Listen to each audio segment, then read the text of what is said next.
السلام علیکم ورحمۃ اللہ وبرکاتہ۔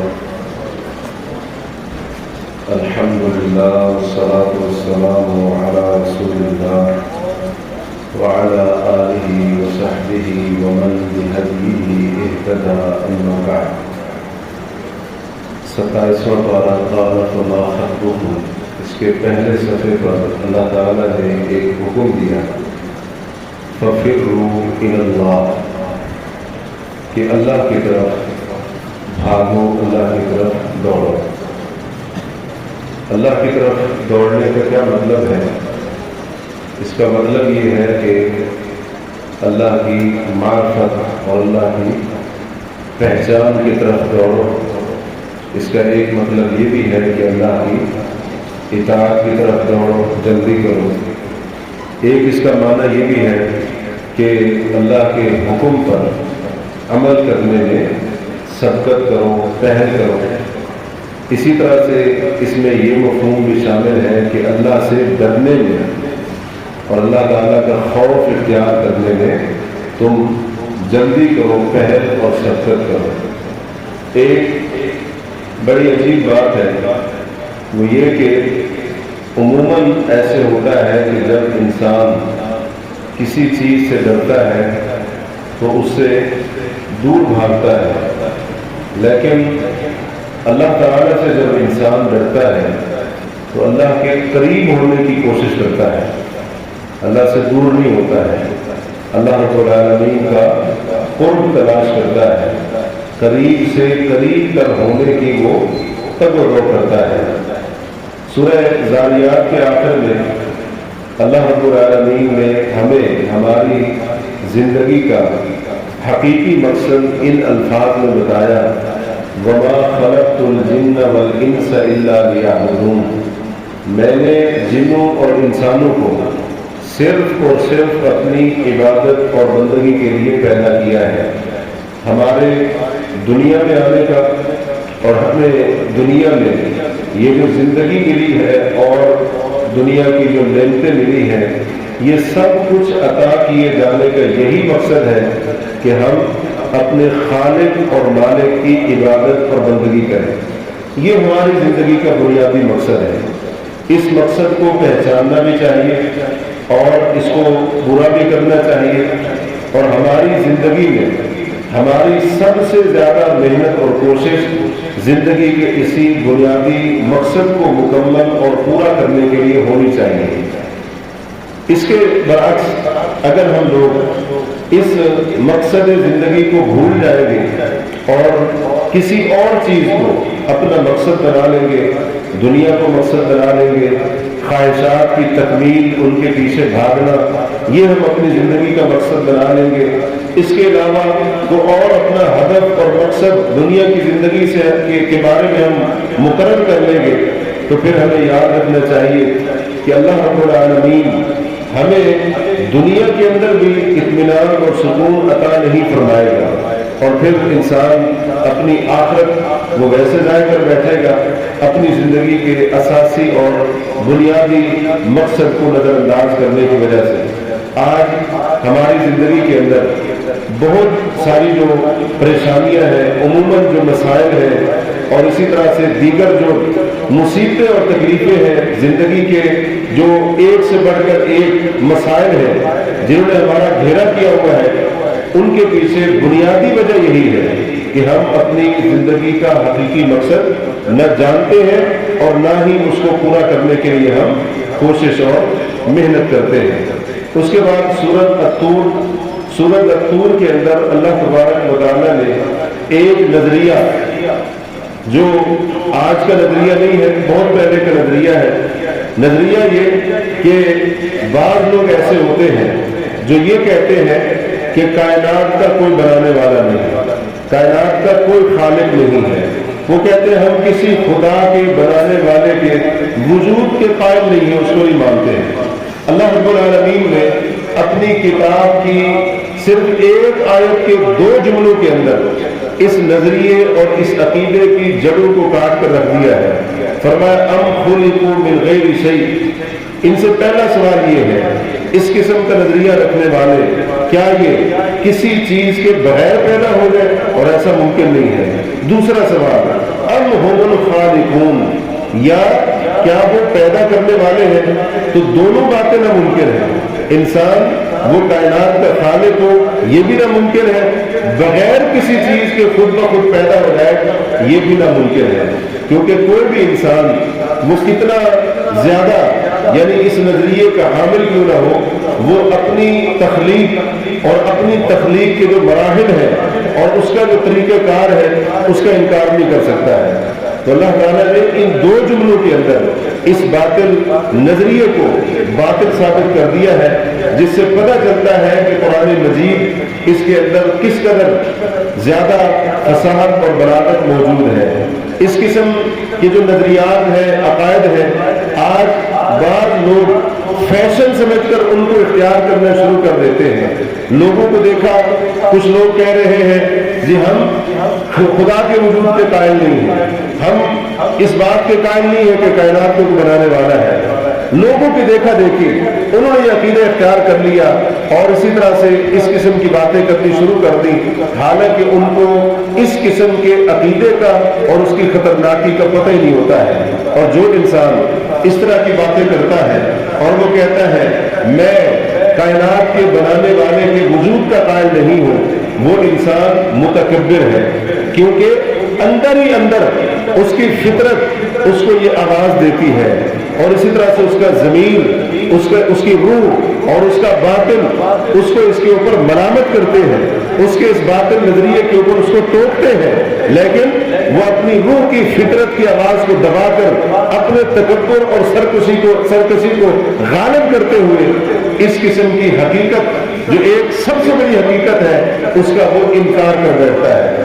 اگر کسی کے ذہن میں ایسا کوئی نظریہ ہو اور ایسی کوئی باطل سوچ ہو، وہ اپنے ذہن کو، اپنے دل کو اس قسم کی باطل سوچ سے پاک کرے۔ اصل مسئلہ یہ ہے ایسے لوگوں کا، اگر اس طرح کے لوگ بظاہر یعنی صرف نام کی حد تک اگر اسلام سے منسوب ہے، ان لوگوں کا مسئلہ یہ ہے انہوں نے قرآن نہیں پڑھا ہے۔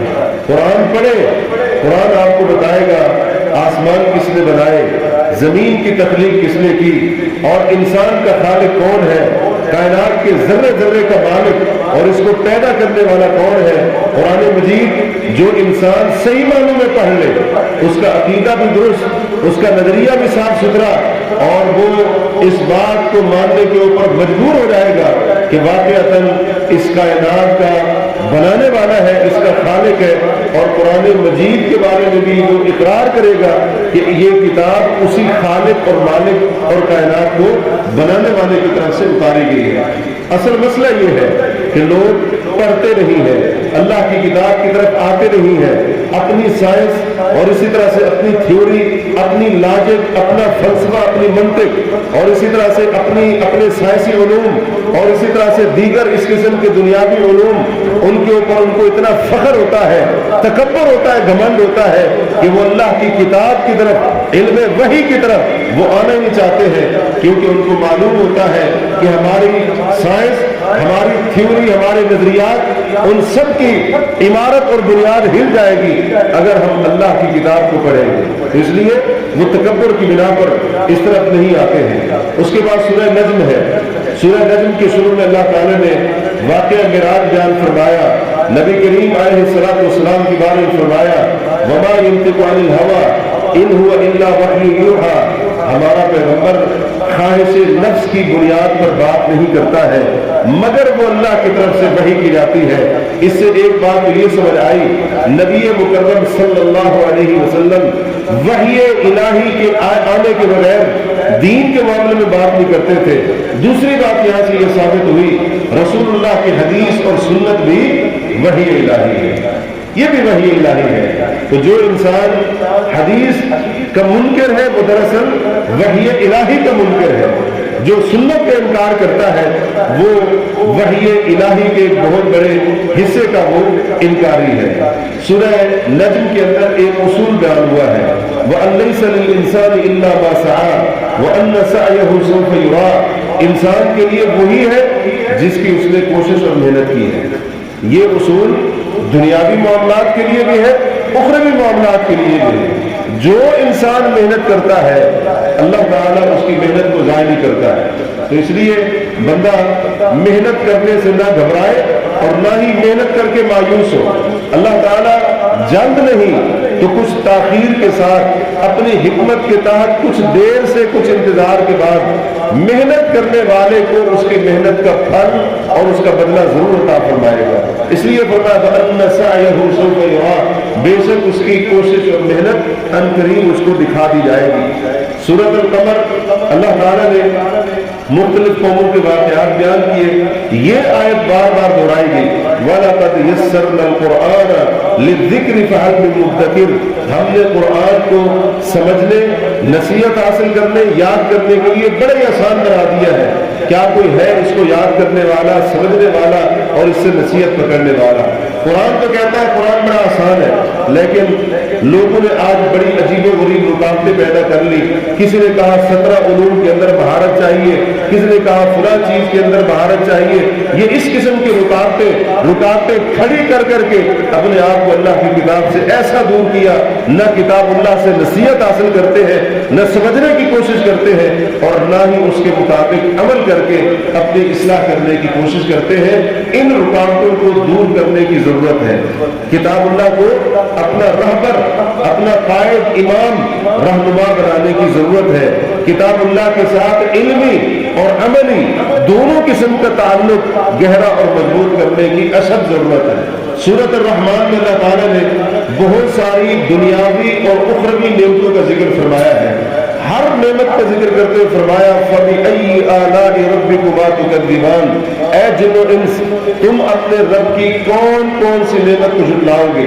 اللہ کی اتنی نعمتیں ہیں، دنیاوی نعمتوں پر نظر مارو، وہ نہ ختم ہونے والا سلسلہ، اخروی نعمتیں وہ بھی ایک بڑی طویل اور لمبی فہرست ہے۔ تم اپنے رب کی کون کون سی نعمتوں کو جھٹلاؤ گے؟ اللہ تعالیٰ نے جب نعمتوں کا ذکر فرمایا تو دنیاوی نعمتیں ذکر کرنے سے پہلے اللہ نے سورت کی ابتدا میں فرمایا الرحمن علم القرآن خلق الانسان، رحمان وہ ہے جس نے قرآن سکھایا اور اس نے انسان کو پیدا کیا۔ انسان کی پیدائش، انسان کی تخلیق یہ دنیاوی نعمت ہے۔ اللہ نے دنیاوی نعمت سے پہلے دینی نعمت کا ذکر کیا ہے اور وہ ہے قرآن کا علم، قرآن کی تعلیم۔ اس سے پتہ چلا انسان کی تخلیق کا مقصد ہی تب پورا ہوتا ہے جب وہ کتاب اللہ کا علم حاصل کرے گا۔ اور جو انسان قرآن پڑھا ہوا نہیں ہے، جس کو قرآن کی سمجھ نہیں ہے، اللہ کی کتاب کا فہم نہیں ہے اس کے پاس کوئی علم نہیں ہے۔ دنیاوی لحاظ سے کتنی بڑی ڈگریاں کیوں نہ اس کے پاس، وہ ایم اے کر لے، وہ اسی طرح سے ایم فل کر لے، پی ایچ ڈی کر لے، دنیا کی سب سے بہترین یونیورسٹی سے جا کر اپنی اعلیٰ سے اعلیٰ ڈگری لے کر آ جائے، دنیاوی تعلیم کے اندر وہ بڑی سے بڑی ترقی کر لے، اگر وہ قرآن نہیں جانتا ہے تو اس کا علم صفر ہے، اس کا علم زیرو ہے۔ کیونکہ اصل علم وہ ہے جو انسان کو رب کی پہچان کروائے، اصل علم وہ ہے جو انسان کو انسانیت سکھائے، اصل علم وہ ہے کہ جو انسان کو اپنے رب کے قریب کر دے، حقیقی علم وہ ہے جو اللہ کی خشیت، اللہ کا خوف اور اسی طرح سے احساس انسان کے دل کے اندر پیدا کرے، اور وہ علم وحی ہے، وہ علم شریعت ہے، وہ قرآن کا علم ہے۔ اس لیے اللہ تعالیٰ نے اپنے اس انعام کا سب سے پہلے ذکر کیا ہے۔ تو قرآن مجید، اس کا علم، اس کی تعلیم، اس کا تعلم یہ بہت زیادہ ضروری ہے، خاص طور پر آج کے دور کے اندر۔ اس کے بعد آگے سورۃ الواقعہ اللہ تعالیٰ نے قیامت کے دن لوگوں کے جو تین گروہ، تین پارٹیاں بننے والی ہیں، جماعتیں، ان کا ذکر کیا ہے۔ پہلی جماعت والسابقون السابقون اولئک المقربون، سبقت کرنے والے ایمان میں، عمل میں، یہ اللہ کے قریبی۔ دوسری جماعت اصحاب الیمین کی، وہ جن کو دائیں ہاتھ میں اعمال نامہ دیا جائے گا، جو ان کی کامیابی اور اسی طرح سے ان کی کامرانی کی نوید ہوگا۔ تیسرا گروہ اصحاب الشمال، جن کو اعمال نامہ بائیں ہاتھ میں ملے گا اور وہ ان کی ناکامی کی علامت اور دلیل ہوگا۔ اللہ نے یہ تین جماعتیں ذکر کر دی ہیں قیامت کے دن، پوری انسانیت کے یہ تین گروپ بننے والے ہیں۔ اب میں اور آپ اس دنیا میں رہ کر کس جرت میں اپنا نام شامل کرواتے ہیں، کن لوگوں کی فہرست میں اپنا نام لکھوانے میں کامیاب ہو جاتے ہیں؟ اللہ نے ہمیں دنیا کی زندگی اس لیے دی ہے۔ سابقون میں، اصحاب الیمین میں اگر ان دو میں ہمارا نام آ جاتا ہے کامیابی کامیابی ہے، لیکن اگر تیسرے گروہ کے اندر ہمارا نام آتا ہے کہ جو اصحاب الشمال ہے، جو دنیا کے اندر عیش پرستی کی زندگی گزارنے والے، آخرت کے منکر ہو گئے، کبیرہ گناہوں کے اوپر اصرار کرنے والے، اللہ کی حدود کو پامال کرنے والے، ان کو ان کا اعمال نامہ بائیں ہاتھ میں ملے گا۔ قرآن کہتا ہے فنزل من حمیم، ان کی مہمان نوازی کھولتے ہوئے پانی سے کی جائے گی، وہ تسلیت جہنم، اور ان کو دہتی آگ کے اندر داخل کیا جائے گا۔ اب یہ ہماری مرضی ہے۔ تینوں گروہ، ان کی نشانیاں، ان کا انجام اللہ تعالیٰ نے سورہ واقعہ کے اندر بیان کر دیا ہے۔ اگر تفصیل ہم پڑھنا چاہیں تو سورہ واقعہ کو پڑھیں گے۔ آگے سورۃ الحدید اللہ تعالیٰ نے ابتدا میں اپنی صفات کا ذکر فرمایا، اور ایک بات یہاں پر ہمیں اس کے اوپر غور کرنا چاہیے، وہ یہ نبی علیہ الصلوۃ والسلام کے صحابہ کا ذکر کرتے ہوئے اللہ نے فرمایا کہ اے نبی کے صحابہ، تم میں سے جو فتح مکہ سے پہلے اپنا مال اللہ کے راستے میں خرچ کرنے والے، اللہ کے راستے میں قتال اور جہاد کرنے والے وہ، اور جو فتح مکہ کے بعد مال کو خرچ کرنے والے، قتال جہاد کرنے والے، یہ دونوں برابر نہیں ہو سکتے ہیں۔ جنہوں نے فتح مکہ سے پہلے مال خرچ کیے اور اسی طرح سے جہاد کیا، قربانیاں پیش کی، ان کا درجہ بعد والوں سے بڑا ہے۔ لیکن ایک بات سنو، وَكُلًّا وَعَدَ اللَّهُ الْحُسْنَى، فتح مکہ سے پہلے والے ہوں یا فتح مکہ کے بعد والے ہوں، اللہ نے تمام اصحاب محمد سے جنت کا وعدہ کر رکھا ہے۔ رات بھی ہم نے یہی بات کی تھی کہ صحابہ کرام رضی اللہ عنہم، اللہ نے جو مقام مرتبہ ان کے لیے رکھا، وہ مقام مرتبہ اللہ نے ان کو دے دیا، اور یہاں پر اللہ نے فرمایا کہ اللہ نے سب کے ساتھ جنت کا وعدہ کر دیا۔ اس لیے اہل السنہ والجماعہ، اہل الحدیث، محدثین کا گروہ، جو اہل حق کا گروہ ہے، ان کا یہ عقیدہ ہے قرآن مجید کی اس آیت اور دیگر آیات اور احادیث کی بنا پر کہ تمام کے تمام صحابہ بلا تفریق، بلا استثناء، سارے کے سارے صحابہ جنتی ہیں، سارے کے سارے صحابہ جنتی ہیں۔ اب کوئی بدبخت کھڑا ہو، ان کے بارے میں زبان درازی شروع کر دے، وہ ان کا کچھ نہیں بگاڑ رہا۔ اللہ نے ان کے لیے جنت کا وعدہ کر دیا۔ وہ اپنے ایمان، اپنے دین، اپنی آخرت اور اپنی آخرت کا نقصان کر رہا ہے۔ وہ جتنا مرضی زبان درازی کرتا جائے، اللہ کے وعدے تبدیل ہونے والے نہیں ہیں۔ وہ جس قدر بد زبانی کرے گا، اپنے اجر ثواب عبادتوں کو، اعمال کو ضائع کرے گا، اور صحابہ کے بارے میں جس قدر بد زبانی کرے گا، اللہ تعالیٰ ان کے درجات کو اور بھی بلند کر دے گا۔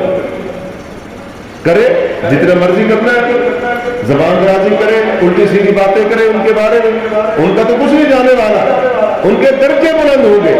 اللہ تبارک و تعالیٰ ان کے مقام اور مرتبے کو مزید اونچا کر دے گا، کیونکہ ستاروں پر بھونکنے کی وجہ سے ستاروں کے مقام میں کمی نہیں آ سکتی ہے۔ چاند پر اگر کوئی تھوکے گا، اس کا تھوکا اس کے منہ کے اوپر پڑے گا، چاند کے اوپر اس کا تھوک کبھی بھی نہیں پڑ سکتا۔ تو یہ صحابہ کرام رضی اللہ عنہ کا مقام اور مرتبہ ہے۔ آج چند شہرت کے بھوکے، فتنہ کو پسند کرنے والے، فرقہ واریت کی آگ ملک کے اندر، مسلمانوں کے اندر بھڑکانے کی کوشش کرنے والے، وہ صحابہ کے بارے میں بدزبانی کر کے اپنے فالوورز کی تعداد بڑھانا چاہتے ہیں، اور اسی طرح سے لوگوں سے واہ سمیٹنے کی ان کی بڑی خواہش ہوتی ہے، اور ان کو صرف ایک ہی موضوع ملتا ہے، صحابہ نے یہ غلطی کی، صحابہ نے وہ کیا، یوں کیا، صحابہ نے وہ کیا، فلاں صحابی جہنم میں جائے گا، فلاں صحابی کے لیے عذاب ہوگا، وغیرہ وغیرہ۔ جبکہ دوسری طرف اللہ کی کتاب ہے وَكُلًّا وَعَدَ اللَّهُ الْحُسْنَى، ہر ایک صحابی سے اللہ تعالیٰ نے جنت کا وعدہ کر رکھا ہے۔ اس لیے جو بات قرآن نے کہی ہے وہ بالکل مستند ہے، وہ حق اور سچ ہے۔ اس کے بعد اللہ تعالیٰ نے اس دنیا کی حقیقت کو بیان فرمایا، دنیا کی زندگی کھیل تماشا، اس کے سوا کچھ بھی نہیں۔ اللہ تعالیٰ نے یہ فرمایا جو مصیبت اور تکلیف آتی ہے انسان پر آنے والی تکلیف، وہ اس کتاب کے اندر لکھی ہوئی ہے جو کتاب ہم نے زمین کو پیدا کرنے سے بھی پہلے لکھنی تھی، یعنی لوح محفوظ، جس کا تقدیر کے اوپر ایمان ہوتا ہے، دنیاوی مصیبتوں سے دل چھوٹا نہیں کرتا، دنیاوی مشکلات کے اوپر غمگین نہیں ہوتا، ٹینشن لیتا ہے، اس کا عقیدہ اور ایمان ہوتا ہے اگر کوئی تکلیف آئی ہے اس لیے آئی ہے میرے رب نے میری تقدیر میں ایسے لکھا تھا۔ آج ہم مسلمانوں کو اللہ کی ذات پر بھی اور تقدیر کے اوپر بھی ایمان کو مضبوط اور پختہ کرنے کے لیے بہت زیادہ ضرورت ہے۔ یہ جو ٹینشن ہے، ڈپریشن وغیرہ اس قسم کے معاملات ہیں، مسلمان اس قسم کی بیماریوں کے اندر کہاں مبتلا ہوتا ہے؟ نفسیاتی مسائل ہے، فکری اور ذہنی الجھاؤ ہے، اس قسم کے معاملات ہیں۔ یہ نتیجہ اس چیز کا کہ ہمارا اللہ پر ایمان بھی کمزور ہے اور ہمارا تقدیر کے اوپر ایمان بھی کمزور ہے۔ یہ چند ایک باتیں تھیں، اس تعلق سے اللہ تبارک و تعالی ہمیں ان باتوں پر غور و فکر کر کے اپنی اصلاح کرنے کی توفیق عطا فرمائے۔ وباللہ التوفیق، وصلی اللہ علی نبینا محمد وعلی آلہ وصحبہ اجمعین۔